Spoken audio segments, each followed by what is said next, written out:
Good morning, Samantha. How are you? I'm great. Thanks for having me. Oh, good. I'm so glad. I have to tell you. So, I have been wanting to really sit down and talk to you it's been at least probably 5 years. So, back to like when you were on the Mom Angela Summit for networking with Galit Reisman and Oh my gosh, that Lauren was so Simpson. long ago. That's so Yeah. funny. Or maybe that was 10 years ago, by the It way. might have been longer, way longer than I 5 years like to think it was five. But I remember seeing you up on that stage. And I remember a friend of mine that you were at Seven Arrows with said to me, "Oh my gosh, I can't wait for you to meet Samantha Ettus. You're both coaches. And I think that you guys would really connect." And here we are, obviously, many more years later, but have kept in touch with each other through different networks. So happy to have you. Thanks for having me. Yeah. So for all our listeners out there, Samantha Ettus is the founder of Park Placement Payments Park Place and Payments, Park sorry. Place Payment. I always want to say placement. Park Park Place Place Payment. Payments. Yeah, Yeah, it's PPP, right? exactly. But she's so much more than that. She's an author, an award-winning author. She's a coach. She has a podcast as well. And she's a mother of three, just like me. And honestly, she is what I would call a true go-getter. There's not very much that I could see from my perception or visual of your life that stops you. And that's why I wanted you to actually be on the podcast, because I feel like you're somebody that just makes it happen. Yeah, I mean, I've always been someone who goes for it, and I always think that the worst thing that happens is you fail, and I fall every day, right? But I always get back up, and I kind of have always seen life like that. Like I don't, demonize a month or a year or a week. I think that or a day, every day is full of great moments and bad moments, and that's just life, right? It's like, life is you walk down the street and you find a $20 bill, and then a second later a car drives by and you get splashed in a puddle. Like Yeah, that's it's so true. that's how I see life. So because of that, I've always thought, like, what's the worst thing that happens is someone says no, or I get rejected, and I know that the answer is no if you never ask. So I'm always in favor of asking. Yeah. Is that something that you were born with? So it sounds like you said you've always been that way. So these are just characteristics that are sort of like deep within you. I've always been an optimist. I mean, almost to a fault. I mean, almost like Pollyanna-ish optimist Mm-hmm. about life and people and things working out. But I also was, a competitive athlete growing up, and What was your sport? I Curiously. was a tennis player, Okay, cool. I can see and that. You have a tennis I match. was, yeah, I was a very serious tennis player growing up. I had my first ranking when I was 9 years old. I uh, Big deal. played number two singles on a Division I tennis team in college. I was a very, very serious athlete. And so I had a very abnormal childhood. I was always very serious and very focused because I was kind of forced to be from such a young age. So I feel like, that optimism combined with the ambition has always been part of me. Yeah, I love that. It's interesting because I feel like sports plays such a pivotal role in so many people's lives of how they tap into that determination and that willingness to go the extra mile to actually make it happen. And it sounds a bit like that's what you're describing. Yeah, I think that, I'm a huge, huge fan of especially girls in sports, because I think that it's so important to see your body as a source of strength, not just a source of beauty. Mhm. And I think it develops a really healthy body image. A lot of my closest friends as adults are former athletes. And I think that there's just kind of a quiet confidence that you get from being an athlete. And it's so important. Yeah, I completely agree with you. So, Park Place Payments is a female run, right? Obviously, it's you, uh, payment processing company. So it's interesting. You're sort of in a male dominated industry, I would say. That's an understatement. Exactly. Yes. I was trying to be kind. Um, and you really decided to sort of step fully in. So I'd love to understand, take me a little bit back into your history. Like, how did you end up doing this? Coming from being a coach, an award-winning coach, by the way, to kind of deciding this was my next venture. Before we delve into the nitty gritty of like how and why Park Place Payments. Yeah. So, I mean, I was never really technically a coach. I went to business school. And when I graduated from business school, I had a personal branding firm where I would work with, CEOs and different experts in sort of a very like formal way, right? Because we had our firm. Once I went through that, I came up with this book series, which was called The Experts Guides. And they were published by Random House. Each one had 100 experts writing a chapter on their area of expertise. And when that first book became a bestseller, I got an incredible 3-book deal with Random House for the next 3 books. And at that time, I was like, I'm just going to make books and babies. And I closed my company, and I placed my employees in other places, placed my clients in other places, and then very quickly realized that I was really only creating books for half the year. And then half the year I was like bored. And that's just not me at all. Like, I love to always be doing something. And so I ended up meeting one of the experts in one of my books. His name is Gary Vaynerchuk. And so he kind of tapped me to host a talk show. You'd be so good at that. So we did that for 2 years. We did a talk show. We did 75 episodes of a talk show that was an online kind of Barbara Walters for the internet. But unfortunately during that time, he went from being like 30,000 Twitter followers to over 1 million. And he no longer wanted to be my Gelman, as Al Roker called him. He wanted to be the star. So that kind of fell away. And I realized I really missed working with women specifically. And so I started focusing on work-life balance for women and really recognizing that there were no experts talking about it. And I'd always been super passionate about women recognizing that they could have a thriving professional and personal life at the same time. Absolutely. And I felt like there were so many negative role models. Like there was like Anne-Marie Slaughter on the cover of Atlantic Monthly saying, we can't have it all. And, she had basically, I don't know if you remember that cover, but like it was such a big deal to so many women, because women were like, yeah, it's so hard. We can't have it all.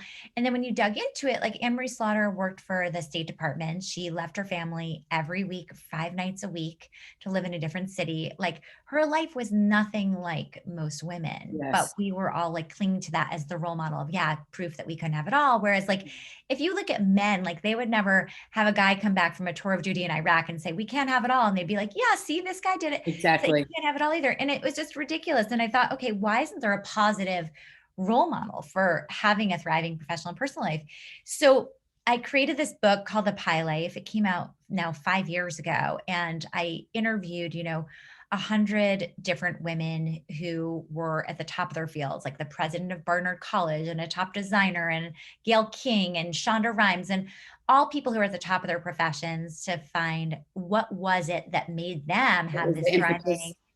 Why were they having a thriving professional and personal life at the same time? So I came up with this kind of philosophy of how to manage your work and your home life successfully. And that was the pie model, which is that there's 7 slices of your life. You're going to be participating in all 7, and you're going to drop balls all the time. And that's okay, because life is supposed to be messy. And the reason I love the pie analogy is because I thought, okay, the worst pies are the like perfect looking store-bought ones. Exactly. The yummy ones are like the messy, drippy. Yeah, exactly. Like the gooey ones. And that's how your life is supposed to look. And so that was sent me on this crazy book tour where I, spoke everywhere from Google to Twitter and Target and all the companies I would ever dream of speaking at. But the one group of women I couldn't help were the women who had left the workforce, wanted to get back in, and found very few opportunities. Most women, they felt like they were fragmented. They had to choose, right? There was nothing in the middle. Exactly. And most women don't know that, if you leave the workforce for just 2 years, there's less than a 50% chance you'll ever get a full-time position again for the rest of your life.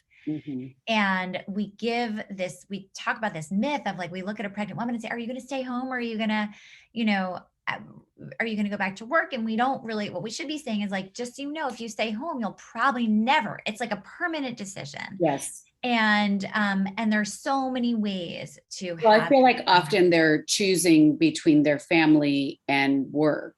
They feel like They that's feel they the have to, but necessity. they Yeah, don't they have to don't. choose that. Exactly. In fact, after working with thousands of women, I will say unequivocally that the happiest, most fulfilled ones are the ones that keep some semblance, at least, of their careers. Well, because it's their identity. Because Well, let's face everyone, you it, don't on just some like level, lose your ambition because you get pregnant. Like, absolutely. I mean, it doesn't make any sense. Like, and so then a lot of people end up like sort of unhealthily focusing on their kids because like that ambition has to be channeled somewhere, right? Mhm. They So become hyper focused on making sure they go to Harvard. or whatever it is, Yes, yeah, totally. and or some social situation that they probably shouldn't be getting involved in, right? Like, Mhm. I think it's easy to, Absolutely. we have all this energy and we want to focus it somewhere, and that's natural. And so I'd seen so many women that were awesome and so, a great experience and were just kick-ass women having very few opportunities. And so a lot of them had started selling for multi-level marketing companies, whether it was makeup or skincare or essential oils, and they weren't even making martini money because the whole model is based on the idea that someone is going to be left holding the bag at the end. And I thought, what if I could train those women to sell something that would help them earn recurring revenue where they couldn't ever lose money? And I had had this front row seat to the credit card processing industry about 12 years ago. I'd gone to this conference that was like a boondoggle for the top men and top, I should say, top companies in the industry. It ended up being 20 men who arrived on the trip, all had arrived on private planes. And I said, where are the women? Where are the people of color? And Mhm. they laughed at me and they said, there are none in the Wow. industry. And I thought, okay, I'm competitive. One day I'm going to come back and kick their asses, Yeah. But I thought, okay, I'll do that when I'm like 60 or 70, not realizing like, okay, I could do this sooner. And when I met all these women, I was like, something clicked for me. And I thought, what if I could train them to sell credit card processing to their local businesses? I mean, the people who sell it are not, super experienced. They're not super impressive in any way. So I bet we could do better. Mhm. So I spent the first year going to 6 different cities to train people with no background in financial services to sell credit card processing to their local businesses. And then based on their success, we raised our first round of capital, then our second round last year, and now we're raising our third. So Wow, that is amazing. And by the way, how many salespeople do you have across the US now? So we now have over 1,000 account executives in all 50 states. So Wow. yeah, we're looking for a couple superstars in every zip code in America. There's still tons of room. So bring them on. Yeah, all they do is go to our website, parkplacepayments.com, and sign up. And we I train. think that is, if you think about, if you think about in 3 years, you started the business 3 years ago, Yes. you've employed 1,000 women to Well, re-enter I mean, the everyone's workforce. a 1099, right? Yeah, So but still, I mean, yeah, you're providing an opportunity for them, speaking of opportunity knocks, for them to re-enter and revenue generating. And I think what we talked about before you came on the call is that this is a building opportunity, right? You start at one place. So can you talk a little bit about that? yeah. So, I mean, the idea is you have all these small business relationships. And most people are like, I don't know any small business owners. And I say, do you know your dentist? Do you know the person who owns your hair salon? Do you know your kid's pediatrician? Those are all small business owners, your favorite boutique, your favorite restaurant. Those are all businesses and you know them quite well. And so everyone tends to come in with about 40 relationships, whether it's their waxing salon or their nail salon. I mean, everyone has those relationships, whether you realize it or not. And so those are the first people that they go to and they say, I'm now in payments. I'd love to offer you a free payment checkup to compare what you have today to Park Place Payments. And then you can see if it makes sense to switch. They then collect like 5 minutes of information. And then my full-time team puts together a beautiful PowerPoint. They present it to the business and the business either says yes or no. If they say yes, my team takes over from there. We launch them and then that person's free to move on to selling their next thing. We have an arrangement with our account executives. We split everything 50-50 for the life of the account. Wow, that's a big deal. It That's a is. high And percentage. so, yeah. So an average account, let's say we'll kick off 50 or $60 a month.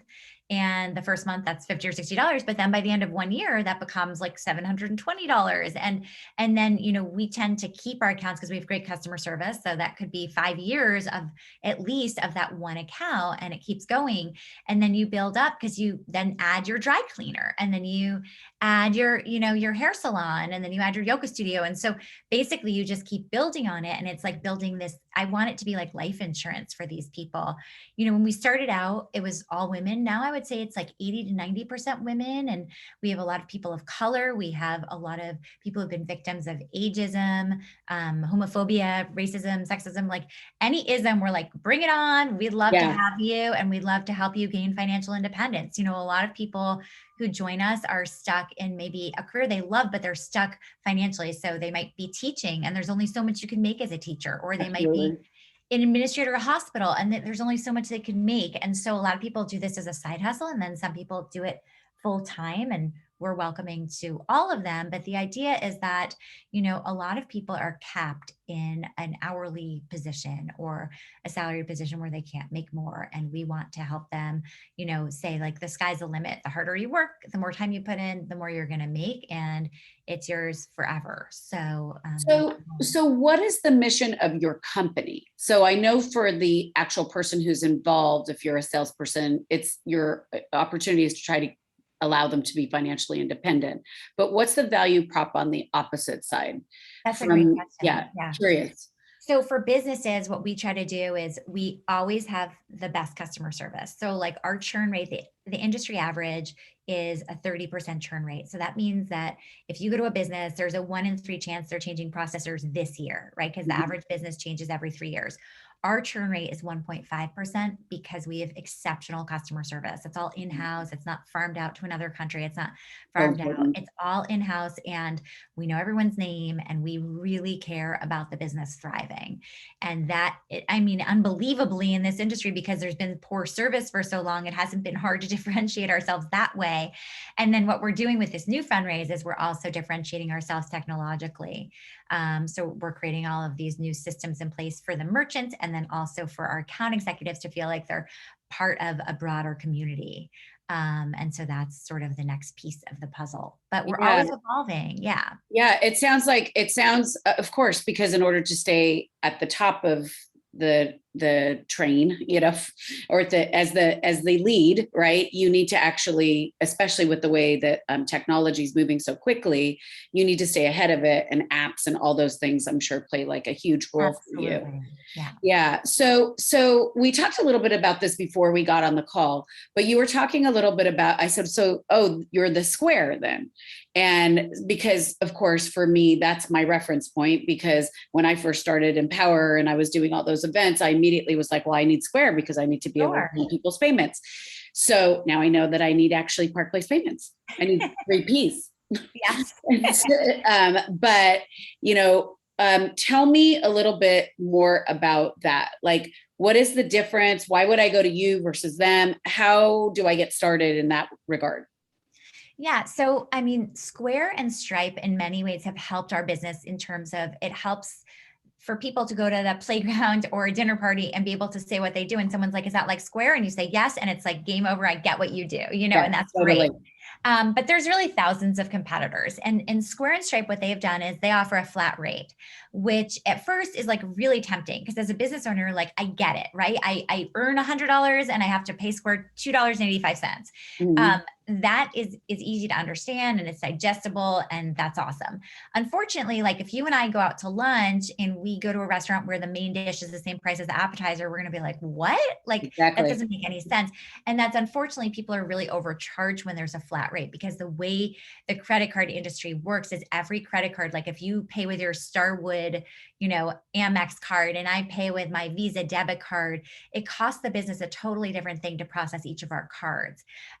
So so the fairest way to charge in this industry is when you charge, it's called interchange plus. And so that's the fairest way. So pricing wise, Square is usually, and Stripe are much more expensive than the other options. Although if you have like a farmer's market size business, definitely go for Square. That's definitely much better. But once you get into like an established business where you're like making 100,000 or more a year, you want to be using a company like Park Place. Then the other thing about Square is like they don't have live customer service. And when you're a small business owner, whether you run a doctor's office or run a coaching business, and something goes wrong, which in payments something always goes wrong. Always There's goes wrong. chargebacks or something. There's always a problem, a terminal break, Yes. whatever it is. You want to be able to reach a human being. You Yes. are not always at your computer. You don't have time to be like finding customer service online. You just want to be able to reach a person. You actually can find a phone number and a person. Wow. Exactly. And so that's Cutting edge. that's cutting edge in this industry. And then the third thing is, we always have the latest and greatest technology, which we sell, which is super important in this industry. So, I mean, those are the differentiators. It's really funny though, Michelle, because when I go to like the industry conference, like I will, get there and I'm one of the only women, and like the guys have like, their shirts unbuttoned. I mean, it is like, I literally, every time I go, I'm like, I wish I could record this, because it's like, it's really. Actually, you need to do like a story on it or a post on it. You're like, this is my industry. Totally. I actually got in trouble for doing that. The last conference I spoke at was the only woman speaker, and it was about 400 people or 500 people at the conference. And of course, I was on the panel about diversity, equity, and inclusion because I was the token woman speaker. And on that panel, I dared to say, like, by the way, there's tons of capable women in this audience who could have been on the other panels as well. And Exactly. This is just an example of the problem in the industry. And I got a letter from the association saying I wasn't going to be asked back because I'd spoken Are you badly serious? about them.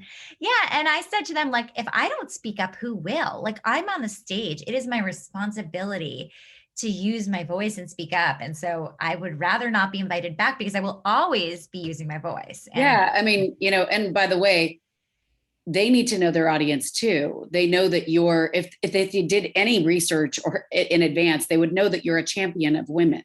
So it's quite interesting that they would. And by the way, who are they to actually not be thinking to themselves, wow, our bad. You know what? She brings up a good point. We should really be incorporating more of that into our next year's workshop. Thank you for bringing that to our attention. Right.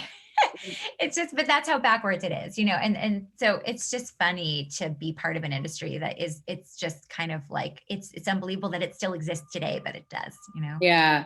So one of the things I'm super curious about, and I know that a lot of female entrepreneurs struggle with, is the financing component of it, and so when you started, Park Place Payments, did you receive funding the first round, like right away, or how did that work? And did you know who you were going to go after? Was it friends and family round, or talk to me a little bit more about that?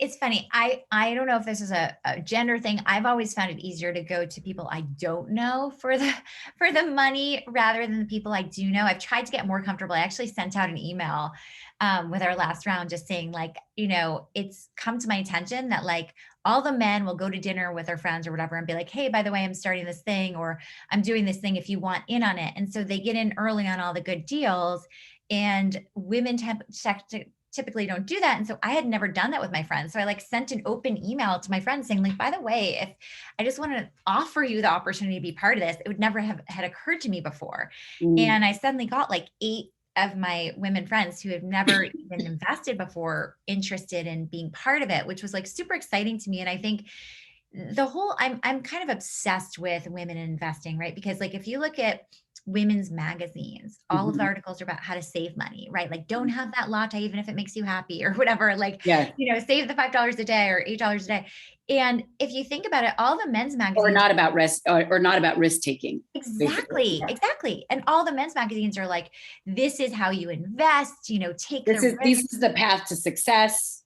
Right. And no one ever gets rich by saving money, but you do get rich by investing money. Yeah, totally. And so one of my passions that I will pursue once I make Park Place into $1 billion company is really getting more women involved and comfortable investing, because I think it's so important that women start taking not risks, I would call it like smart risks, right? I mean, the whole point of being an investor is you're not just investing in one company, you're investing in 8 and then you're hoping one pops. And Mhm.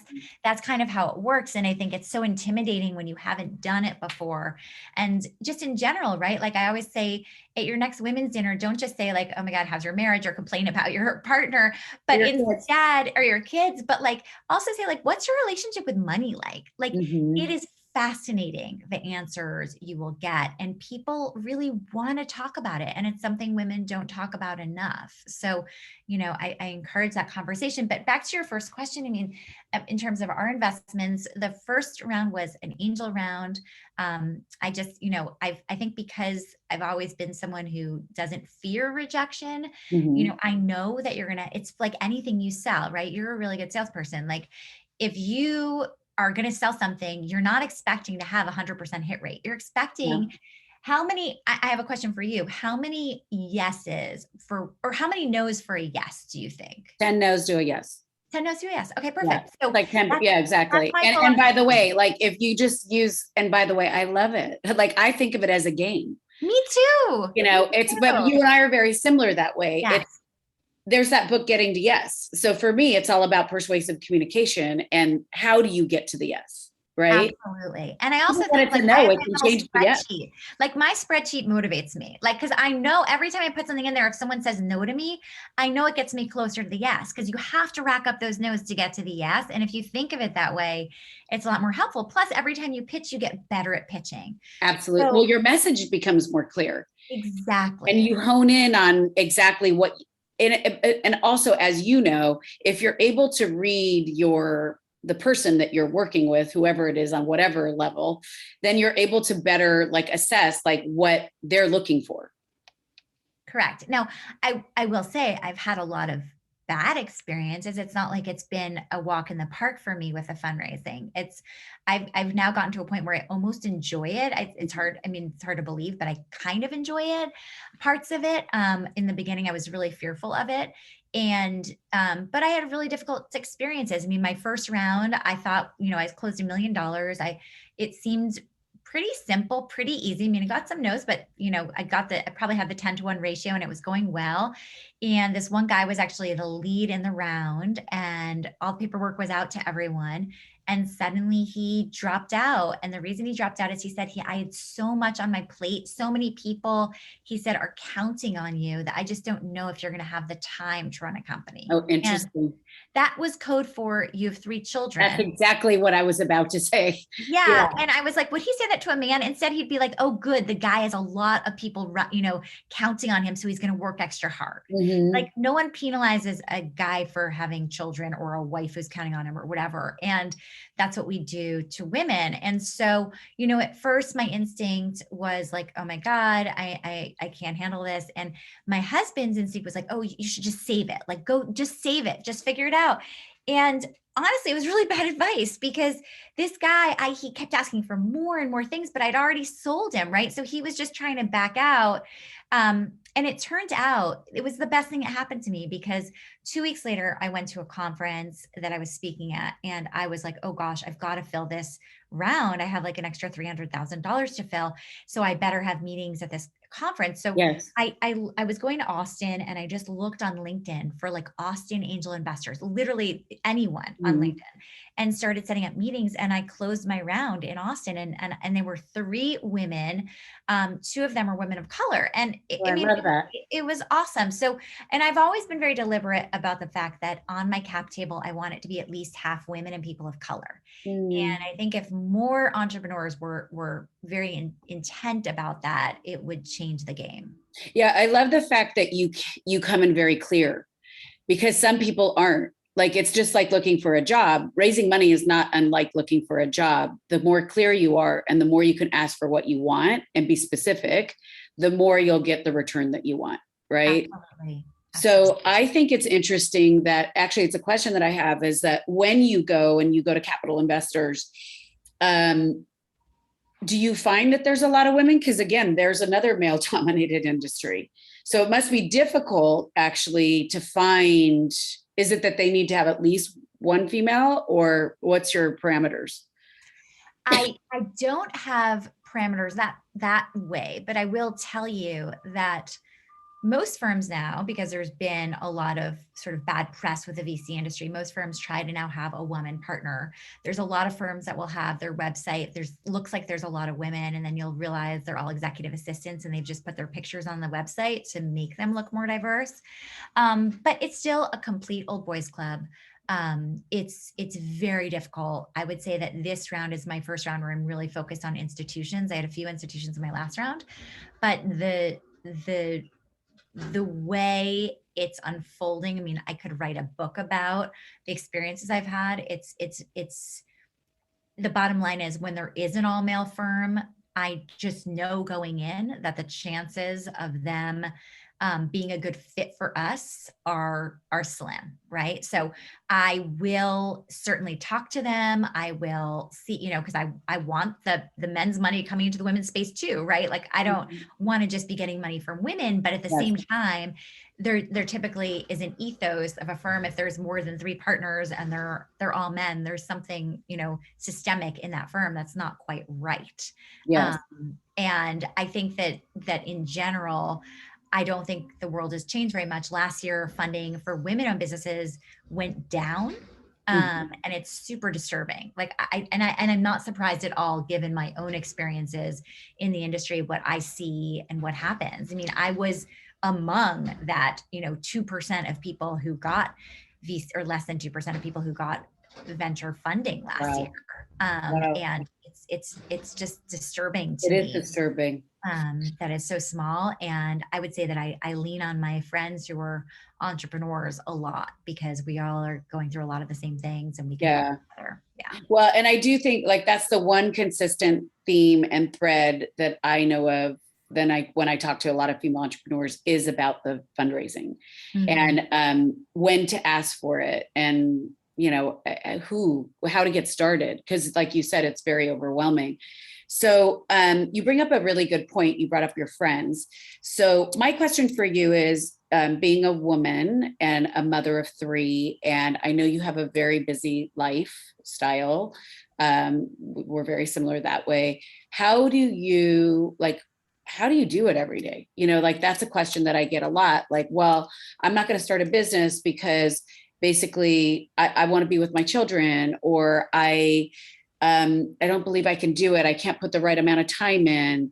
I don't have the right support network. I don't know anybody, kind of like you're saying, even with the people that you're hiring to do sales, like, I don't know anybody.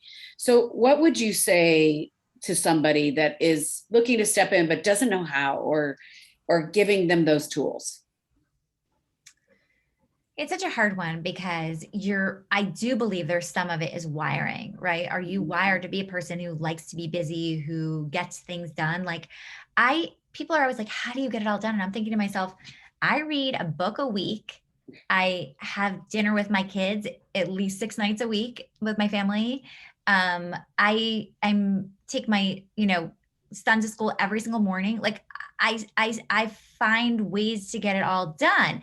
Now, it's not like perfect, right? It's not like a 9 to 5. I don't have a 9 to 5 job. So, on the weekends, am I sometimes working? Of course, but like, it's just part of my life. Like, I see my life as very fluid. And I do make time for friends, and I do make time to talk to, a high school friend on the phone, or I do make time to study with my kids at night if they want my help. Like, I find that I'm just someone who does things very efficiently. So I don't find it intimidating. I'm better when I'm busy. I'm better with structure. So I'm better when there's more demands on me. Of course, that can get crazy. But for me, it's like, I make sure that I am reading my books, because that's what keeps me grounded. I make sure that I am, still maintaining a social life. A couple of days ago, I went for a 2-hour walk with a friend, so then I could get my exercise in, and my friends like Exactly. Taken care of, know. So yeah, check. Yeah.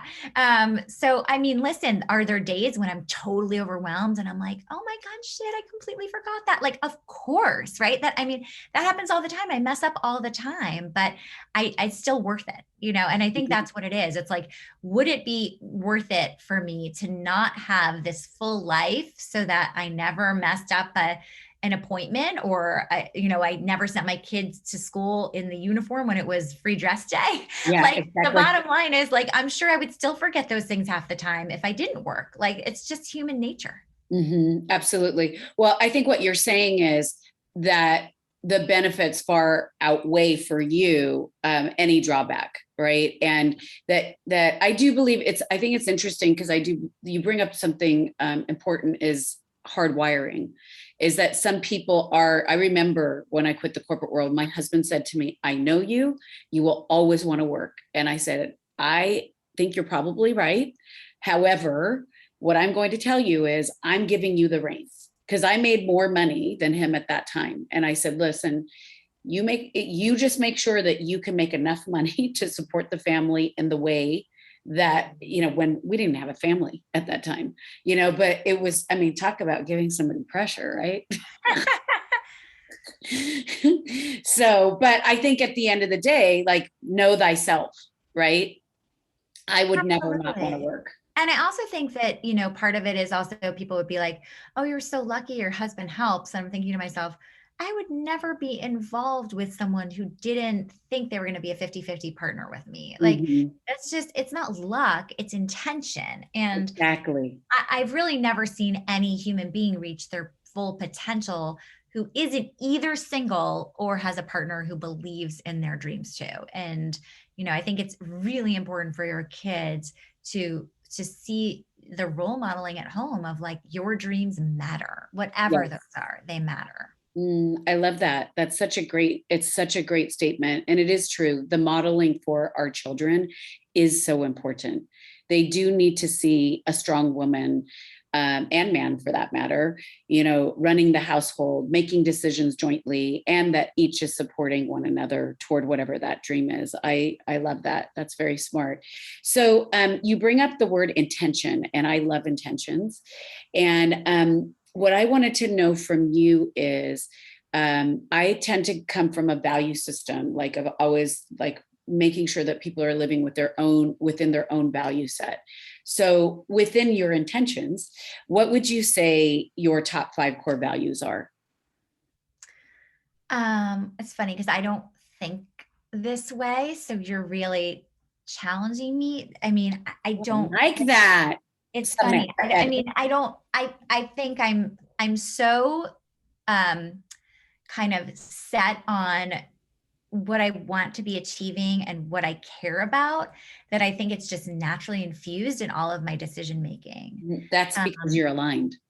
Oh, okay. Well, that's good. Okay, I'll Yeah. take that. And you're clear. So I'm not even sure if this is going to be the way you're supposed to answer this, Okay. or I'm supposed to There's answer not a it. supposed to. Okay, We're but just having fun. so for me, empathy is a huge part of who I am. Like, Mm, I'm always thinking about what it's like to feel the pain of another, or mm, the joy of another, or the experience of another. So that's something that's infused in my daily everything, mhm, is empathy. And I think as I've gotten older, I also care a lot more about listening. mm. And I try to be a really present, good listener, and being present is super important to me. I think it's part of why I really don't have a lot of guilt in my life, is because wherever I am, I'm present. Like, I'm That's here with who you. I'm you not are. checking my phone, like I'm with you for this hour. It's like us together and you're the focus. And Mhm, I do that with my kids too. And I really recommend doing that because, when I'm with my kids and I'm in the room with them, I'm really focused on them. mhm. And I'd rather do that for an hour a day than be like with them 6 hours of distracted time. Like, I think it's super important to be really present with whoever even if you're at dinner with a friend, like, not having your phone on the table and trying to be really Yeah, engaged putting it with in your them. purse and not Or, like yeah. not constantly being on the phone and And by look. the way, now that I have teenagers, I see like how challenging that is, because there's always someone who needs me. So I might need to have that phone at the table, but But be it's like present not, where it's you not like you're are. Yeah. constantly on it. Yeah, Exactly. I exactly. think just being present where you are and being engaged with whoever you're with is really important. If you're working, being really engaged in that work, it's just easy not to feel feel guilty then when you're not working, because when you're working, you gave it your all. And so that's kind of a big part of how I live. And then the other thing is like, I really use my voice, and I'm a big believer in speaking up. If I don't speak up, who will, right? It's a lot.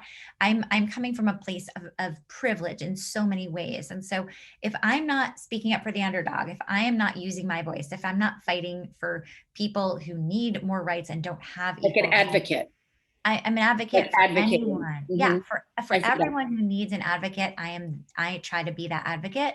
And I think the whole world would be different if everyone used their voice and their privilege in a different way. And so I don't believe in just sharing your gifts or your voice with the people in your own home or the people in your own community. I think it's super important to expand that. Mhm. So I'm not sure if I've answered your No, question. you did. I think, I think you have a lot of things. I mean, obviously we can go through your values, like clearly go through the exercise, but I think that you hit on a lot of the things that are very important to you. I think integrity is another very high value of yours. I think intelligence and is important to you. Success, but not necessarily, it's not monetary. It's actually based upon like setting out for a goal, but actually like hitting the goal, whatever that looks Absolutely. like for you. I mean, honestly, Michelle, one of the most exciting things for me about Park Place Payments is that I am very vocal about the fact that I'm creating $1 billion company. And by the way, we could have a whole episode of why I say that. And partially it's because I am a woman. Love And it. if I don't say it, people think I'm like, have a hobby in my basement, Mhm. so I have to say that. But the other thing But is you that want to say it it's because, so by the way, you're exciting. advocating on behalf Yeah. of other And it's so women. exciting to be building this huge company with this giant social mission, which is independence financially for this population of people who might not have had access to that. So for me, it's so exciting to be building a for-profit thing with this giant social mission. I love it. And I really love what I'm doing. And it, because people will be like, oh, you used to be on the Today Show a lot, and now you're talking about credit card processing. It's so unsexy. And I'm like, no, no, no. I'm talking about financial independence, and like there's nothing sexier to me than that. But the other thing I think, and we didn't touch upon this, is just fun. Like I try to live a life that's fun. I don't want my kids to see me like just getting through life It's and suffering working. through life. Yeah. And also not even just working, just I think it's not about work or not work. I think there's so many people we meet and that we are exposed to on a daily basis who feel that their lives are so hard Mhm. and just are The always mindset. That's why I did complaining. this. Oh yeah, the Yeah. mindset, Mhm. 100%. And so I try to show my kids like I'd rather leave the dirty dishes in the sink and have the margarita with a friend or whatever. Like I think it's Totally. really important to live a full fun life. And for me, that life also includes like always learning. Like the reason I'm always reading a book is because I'm always trying to learn. And I read a ton of fiction because I think it actually teaches me sometimes more than the nonfiction. I love that. Well, I mean, clearly we could sit and speak all day. And we have so much more to cover. There might be a part two. Um, but I really honor the time that you spent to really educate us. And honestly, I really honor that you're bringing a concept forward, like you're saying, it's twofold: financial independence, bringing financial independence forward, but it's also a socially driven mission. And that is not always easy to pull off. And I think with the intention that you're bringing forward, it's just going to be so much better, not only for women, but for other people out there that don't have the opportunities that perhaps you and I have in front of us. So I thank you for that. And I'd love for you to leave our audience with anything that you want them to know about Park Place Payments.